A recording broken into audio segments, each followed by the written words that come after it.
Vamos começar. Vamos começar. Já tá gravando aí bonitinho? Já. Amiguinho, fala. Eu olho. Olha pra mim. Conversas assim, irmãs. Tudo bem.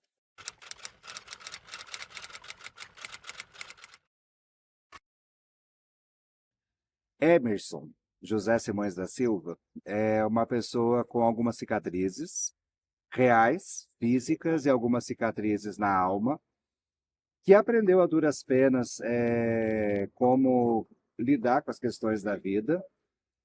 É uma pessoa que tem muito medo, é uma pessoa que tem muitos sonhos, poeta, embora quase ninguém conheça meus poemas, eu guardo para mim.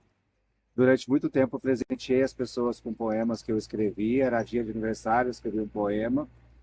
Era despedida, eu escrevi um poema.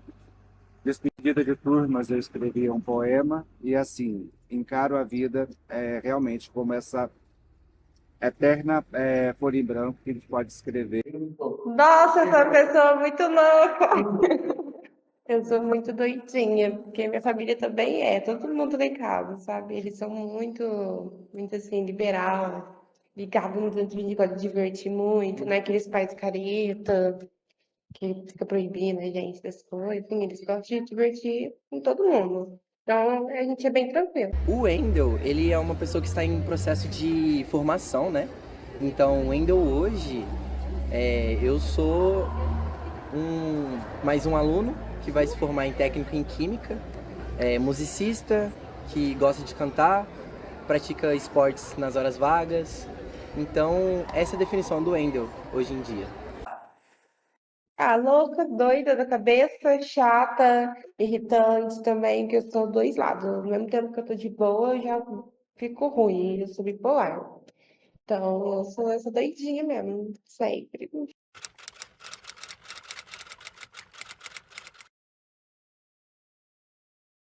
Na minha vida atualmente, o que eu tenho de mais importante são minhas duas irmãs mais novas. Lembrança de infância favorita era quando eu morava na minha cidade, antes de vir pra cá mesmo. Que eu era bem mais feliz lá do que eu sou aqui.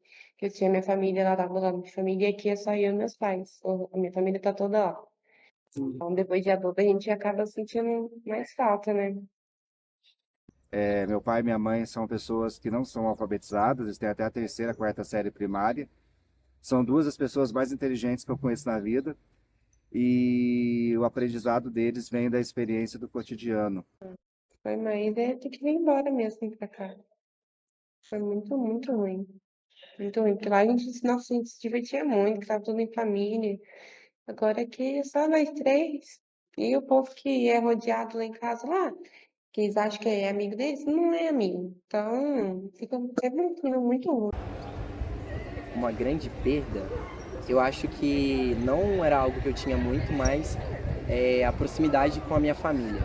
Acho que foi a maior perda que eu já tive, tipo de poder conversar no cotidiano. Então essa foi uma perda muito grande que veio no decorrer desse ano e do ano passado por conta da sexualidade. Medo de perder as pessoas que amam. Nossa, muito. Aí uma coisa assim, sei que isso vai acontecer, mas o medo para mim é muito forte.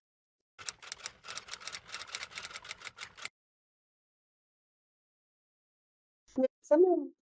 Filha foi casada. Eu tenho até tatuagem dele, olha o nome dele, no dedo. Foi em 2012. Eu era de menor. Eu tenho 26. E até hoje, ele é meu karma, porque até hoje a gente se vê. Então, só que a gente se vê e fica junto, mas não volta. Então é um relacionamento bem kármico, né? Aí, nossa, eu amava. Ele é muito bom. Foi meu primeiro namorado, em 2012. Aí nós separou em 2014. Aí ele casou e depois a gente se encontrou. Aí continuou do mesmo jeito. Ah, uma coisa que aconteceu aqui no Instituto, que foi a questão de eu ter sido obrigado a escancarar a porta do armário. Pra quem não sabe, eu sou bissexual e eu tive que me assumir sem eu querer, né? Então era algo que não estava nos meus planos. Então, que eu poderia mudar, eu acho que seria a forma como ocorreu de eu ter que me assumir com meus pais. mas, de certa forma, isso forma quem o Wendell Washington é hoje em dia também. Então eu sou muito contrário dessa ideia de voltar para mudar alguma coisa no passado, porque as coisas que ocorrem na nossa vida, elas formam quem a gente é. Para mim, eu que na época era um jovem, adolescente, nos anos 90, então que já tinha aquela proposta de igreja e tudo mais, é bastante complicado. Então, essa é uma coisa que eu queria saber, ter tido a chance de lidar com uma forma mais tranquila, tá? Mais sossegada.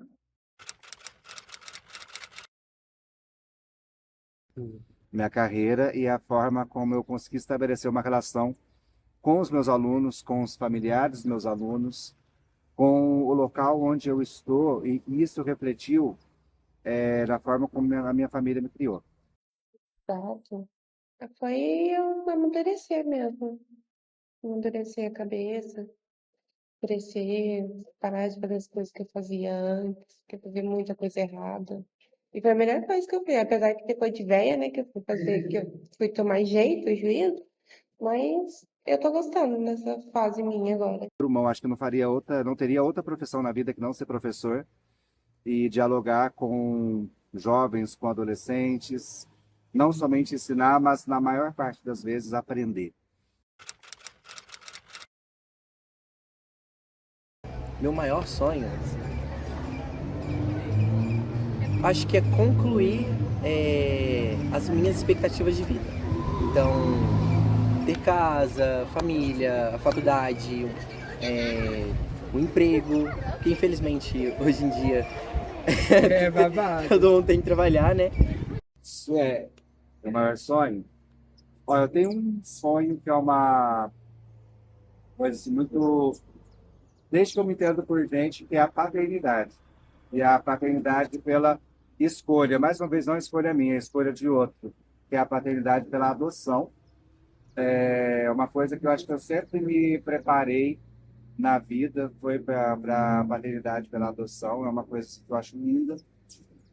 Desejo isso e muito. Não sei se isso acontece tão cedo, tão nos próximos anos, mas é uma coisa que eu desejo para a vida. E assim, os meus sonhos vão se realizando ao longo dos dias, né? Então, encontrar um aluno, assim, oi professor, você lembra de mim? E de repente ver que ele está ali seguindo a carreira dele, conquistou o que ele quis e tudo mais, e que eu pude contribuir, por mínimo que seja, talvez com um papo e tudo mais, uma cantinho de corredor para orientar alguma coisa, isso faz muita diferença. Então, acho que os sonhos vão se concretizando ao longo dos dias. Ser professora. É, de novo. Eu já dei aula para criança. Aí agora eu tô fazendo licenciatura que é mais completa, né? Aí dá pra me dar aula também.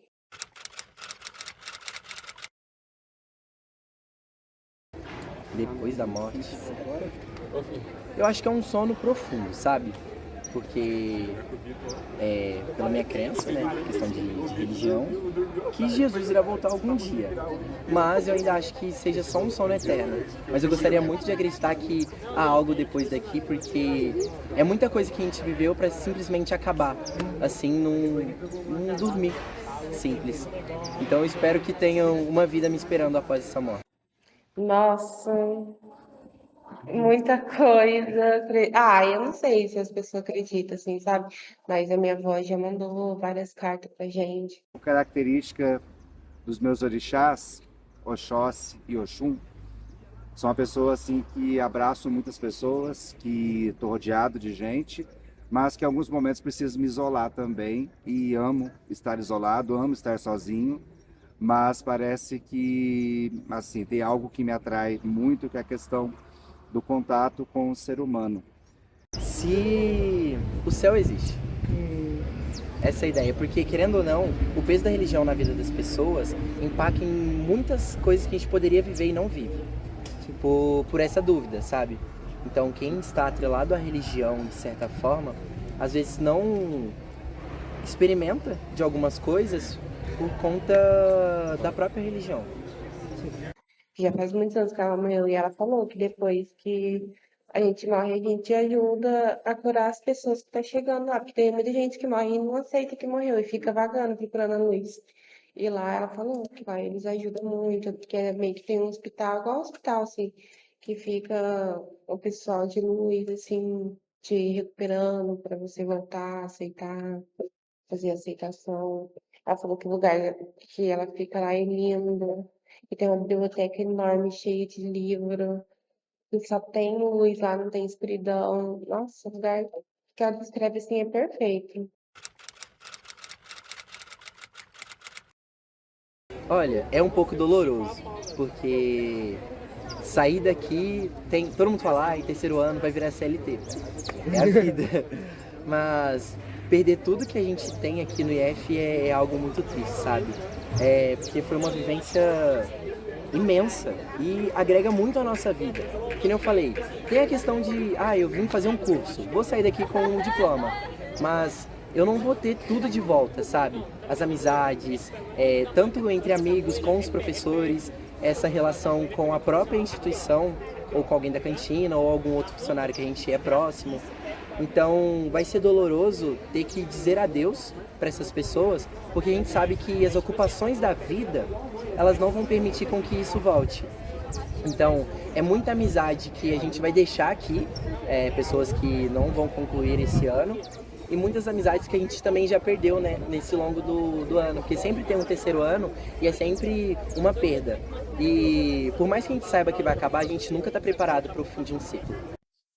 Teve uma época na minha vida, aquela época assim, meio deprê de adolescente, que eu achei que eu era quase que um poeta romântico da segunda geração modernista do romantismo no Brasil. E aí tinha um poema que eu adorava, que era Lembrança de Morrer, do Álvares de Azevedo. E tem uma parte do poema que ele fala que é para escrever na lápide dele, quando ele não estiver mais aqui, foi poeta, sonhou e amou na vida. Aí eu penso assim, eu poderia pensar que as pessoas poderiam pensar sobre mim desse jeito. Foi poeta, foi artista, foi educador, sonhou, amou na vida e acredito que fui amado também. Estou fazendo uma entrevista. É pro CNF? Tudo bem, certinho. Eu tinha só algumas perguntas aqui. Já, certinho. Obrigado.